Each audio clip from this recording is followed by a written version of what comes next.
Le texte que nous allons étudier est un extrait de la scène 5 de l'acte 1 du Malade imaginaire de Molière, dans laquelle Angélique, juste après avoir avoué à Toinette qu'elle était tombée amoureuse du beau Cléante, apprend, de la part de son père, qu'elle va épouser un certain Thomas Diafoirus.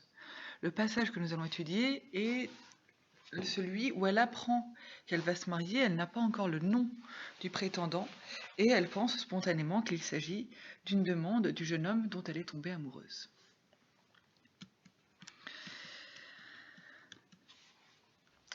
Argan. Je n'ai point encore vu la personne, mais on m'a dit que j'en serais content, et toi aussi.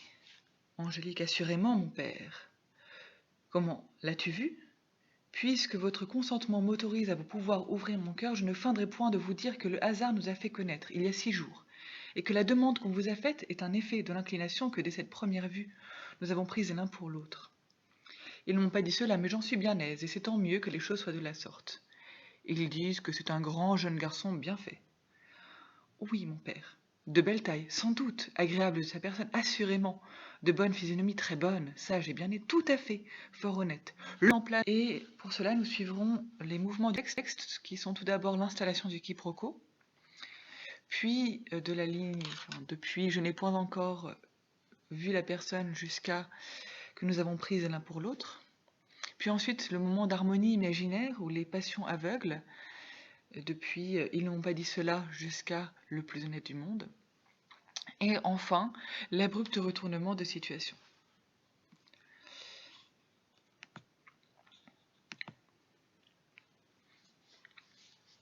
Donc dès le début, tout est mis en place pour que le quiproquo arrive. De fait, Argan emploie la langue de façon très approximative, avec le nom commun personne qui ne dit rien de la personne justement dont il parle, les pronoms en, ou un peu plus loin aussi le L apostrophe, l'as-tu vu, le on, de on m'a dit que j'en serais content. Tous ces pronoms donnent un cadre très vague propice au quiproquo. Et de fait, Angélique va se ruer dans cette possibilité avec un certain enthousiasme que montre justement l'adverbe assurément, extrêmement fort, qui montre qu'immédiatement elle est d'accord pour dire qu'elle en sera contente. Or, elle n'a encore entendu aucun nom, mais aveuglée par sa passion, par son amour, elle pense immédiatement que la personne qui va lui être proposée, c'est la personne qu'elle aime. Et Argan est d'ailleurs surpris, mais cette question qu'il pose, comment l'as-tu vu, avec toujours ce pronom qui reste assez approximatif, alors qu'elle devrait éveiller l'attention, aussi bien chez lui que chez Angélique, parce que visiblement il n'a pas entendu dire qu'elle l'avait rencontré. Or, a priori, si une personne vient la demander en mariage, si en plus elle connaît déjà la mariée, ça peut être quelque chose de positif. Mais là, non. Il lui demande comment elle l'a vue, mais cela ne va pas l'empêcher de rester dans le quiproquo lui aussi, d'entretenir le quiproquo avec Angélique. Et Angélique, donc, toujours persuadée qu'il s'agit bien de Cléante, lui explique leur rencontre amoureuse, avec un vocabulaire extrêmement précieux, comme le montrent les tournures comme « Ouvrez mon cœur, je ne feindrai point de vous dire, le hasard nous a fait connaître », un effet de l'inclination que dès cette première vue nous avons prise l'un pour l'autre.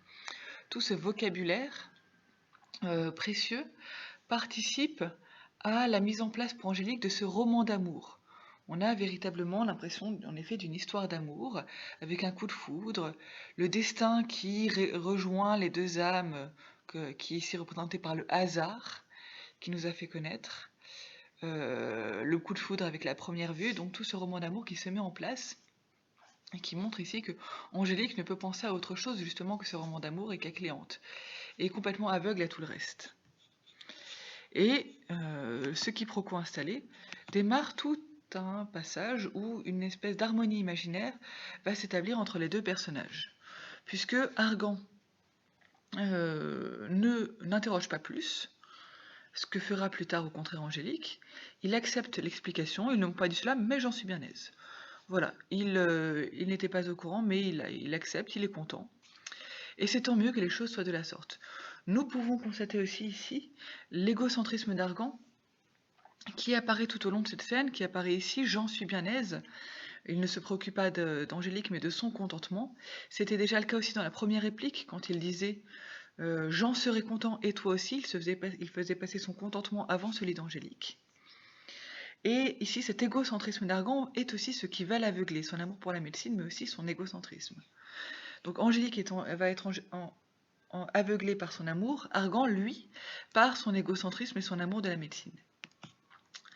Ils disent que c'est un grand jeune garçon bien fait.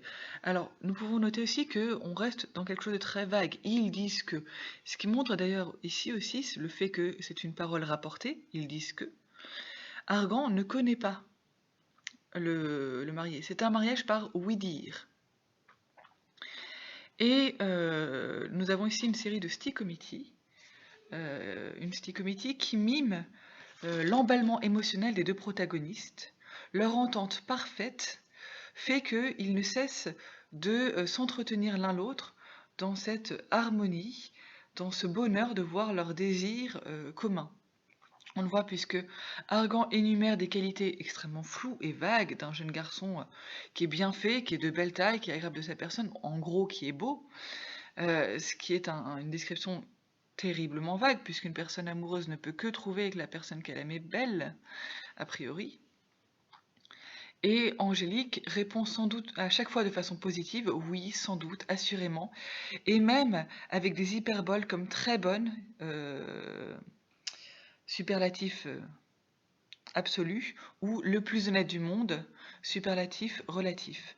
Donc vous avez des superlatifs, des hyperboles, toute cette assurance qui fait que Angélique continue d'acquiescer à toutes les qualités que dévoile Argan, mais qui sont des qualités qui ne permettent pas finalement de faire un véritable portrait. C'est plutôt un portrait galant, extrêmement vague, et basé en plus sur des qualités finalement physiques et de naissance, donc des qualités assez superficielles. Qui montre qu'il n'y a pas ici pour l'instant d'intérêt profond pour la personne, de la part d'Argan en tout cas, et Angélique, elle, se laisse berner par un portrait superficiel, ce qui rappelle qu'elle le connaît depuis peu quand même. Ce contre quoi l'avait mis en garde d'ailleurs Toinette, un peu dans la scène précédente, lui disant les grimaces peuvent tout à fait ressembler à un amour honnête. Donc attention, vous ne le connaissez pas encore assez. Cléante fera ses preuves plus tard. Mais cette harmonie imaginaire va être rompue quand Argan va dire qu'il parle bien latin et grec.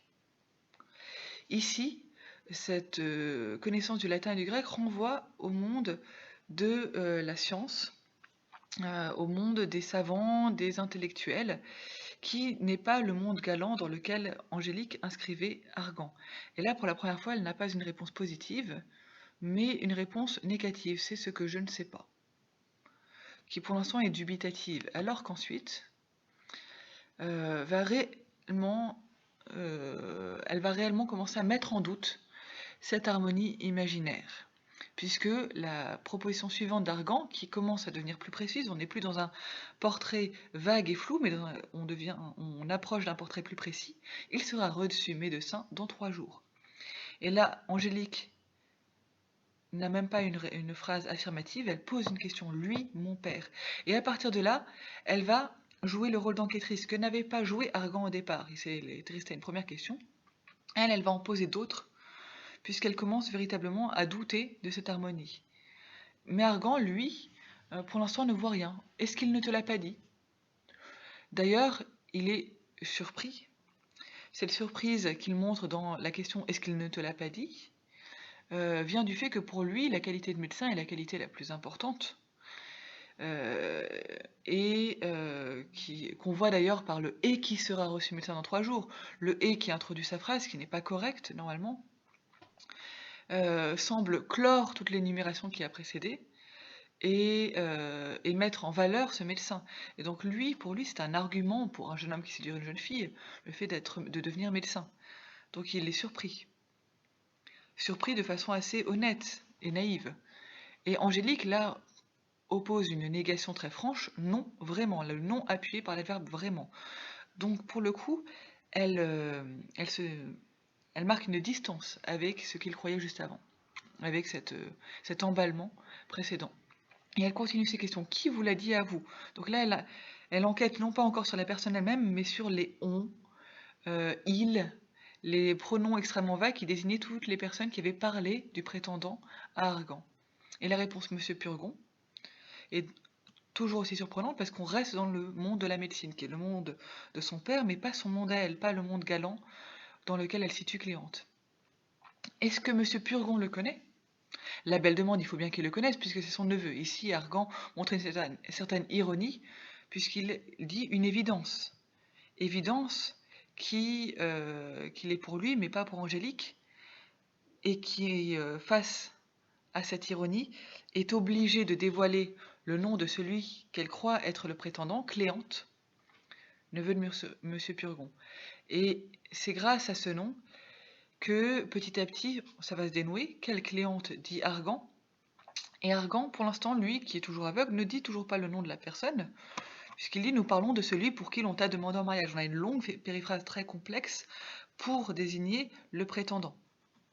Mais qu'il n'associe pas à Cléante, d'où la réponse désabusée de Angélique, et oui, qui montre qu'elle a compris que qu'il ne parlait pas de la même personne. Et Argan, enfin, va dévoiler la personne. Eh bien, c'est le neveu de M. Purgon, qui est le fils de son beau-frère le médecin, M. Diafoirus, et ce fils s'appelle Thomas Diafoirus et non pas Cléante. Nous constatons qu'il commence par énumérer tout le curriculum vitae de Thomas Diafoirus, mais qui ici n'est pas tant ses études que ses relations avec la médecine. Neveu d'un médecin, fils d'un autre médecin, et il arrive enfin à Thomas Diafoirus. Donc ce qui compte, ce sont ses connexions avec la médecine, et non pas la personne elle-même. Et nous voyons d'ailleurs que Thomas ne compte pas réellement, puisque nous avons conclu ce mariage-là, ce matin, Monsieur Purgon, Monsieur Florent et moi. Le mariage a été conclu même pas par le père, mais par l'oncle, par l'apothicaire et par Argan. Donc ce qui compte ici, ce n'est pas la personne elle-même de Thomas Diafoirus, son consentement, mais c'est ses connexions avec la médecine, et tout se fait de façon interposée. On voit d'ailleurs ce gendre prétendu doit m'être amené par son père, que ici, celui qui fait l'action, c'est le père, c'est lui qui amène le gendre. Ici, on a un passif, être amené. Donc Thomas, comme Angélique, subit la situation, même si nous verrons plus tard qu'il l'accepte, contrairement à Angélique. Et Argan, qui ne comprend toujours pas qu'il y a eu quiproquo, pose la question, voilà, tout est Bobby, qui est une didascalie interne, nous montrant qu'Angélique, ici, est saisie par elle est déconvenue par cette révélation. Et alors elle répond, c'est mon père, que je connais, que vous avez parlé d'une personne et que j'ai entendu une autre. Le verbe connaître montre que maintenant elle n'est plus aveuglée, elle comprend la vérité, et elle le montre par le parallèle entre une personne et j'ai entendu une autre personne, une autre. Ce parallèle de construction, vous avez parlé d'une personne, j'ai entendu une autre, renvoie à l'harmonie imaginaire qui avait lieu avant et dévoile que les deux personnes de l'harmonie imaginaire n'étaient pas les mêmes. Et nous arrivons donc à la conclusion, et nous voyons bien ici que c'est un quiproquo qui a été permis par l'aveuglement de la passion amoureuse, mais aussi de la passion pour la médecine et pour soi-même, l'égocentrisme d'Argan, mais qui permet une scène comique dans laquelle le spectateur assiste à un emballement des deux personnages qu'ils sont tout de suite faux. Parce que beaucoup d'indices montrent que cela ne convient pas. Nous avons d'autres quiproquos de ce genre chez Molière, qui créent aussi du comique, par exemple dans l'Avare, entre Harpagon et Valère, Harpagon pensant parler du vol de la cassette, et Valère pensant parler de l'amour pour la fille d'Harpagon. Ce qui crée des scènes, des répliques très drôles, comme Harpagon s'étonnant de voir Valère parler des beaux yeux de la cassette. Voilà, donc le quiproquo qui permet toujours le comique, qui est souvent un bon élément comique.